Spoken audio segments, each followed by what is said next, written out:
अब जैसे खेत में हमने देखा ये ट्रैक्टर वाले ऊंचे शोर में ऐसी बेहुदी भजन गाने रागनी वो गाते हैं, ट्रैक्टर चलाते हैं, और वहाँ पर भगवान के भक्त अपना कान में लीड ला के और कोई मंत्र सुन रहा होगा या कोई शब्द सुनेगा, ट्रैक्टर चलाते चलाते नित्यनेम कर रहा होगा और सुन रहा होगा, मजदूरी करते करते भी आप ये कर रहे होंगे।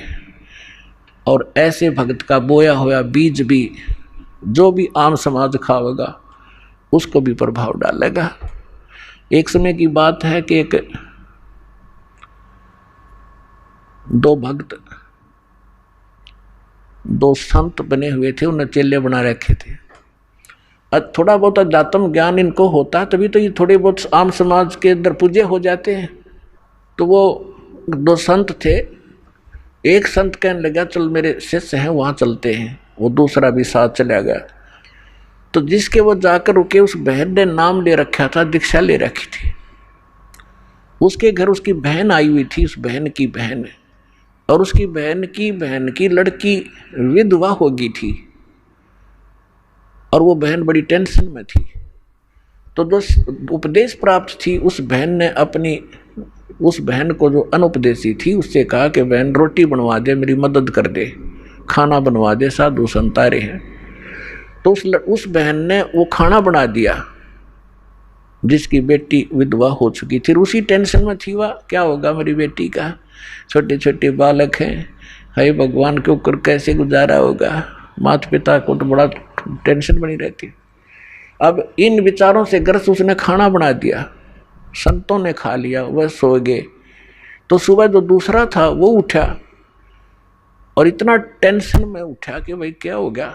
उठकर उसने अपने साथी से बताया कि भाई आज तो ऐसा सपना आया जैसे मेरी लड़की विधवा होगी हो,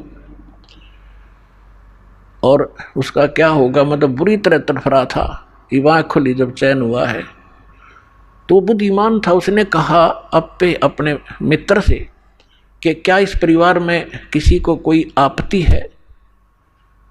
तो बोला जी मन ने भी नहीं पता, पता करता हूँ। उसने अपनी शिष्या बुलाई कि बेटी आपकी कोई तकलीफ है किसी प्रकार की, कोई लड़की को हानि होगी है। तो वो कहने लगी जी मुझे तो कुछ है नहीं, आपकी कृपा से मेरी बहन आई हुई है और उसकी लड़की मर गई, उसकी लड़की विधवा होगी, अभी 10 से 15-20 दिन हुए हैं और वो आई थी। तो उस संत ने पूछा क्या खाना किसने बनाया महाराज, कि उसी ने बनाया था। अपने आत्मा उस बहन के द्वारा बनाए गए भोजन में भी वो विचार प्रवेश हो गए और उस संत के ने खाया उस पर भी प्रभाव डाला उसने।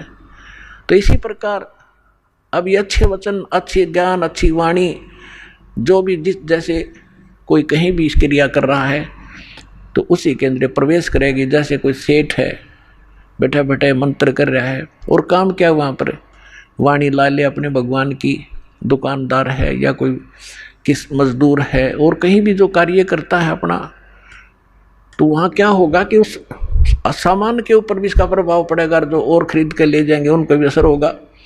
तो इस प्रकार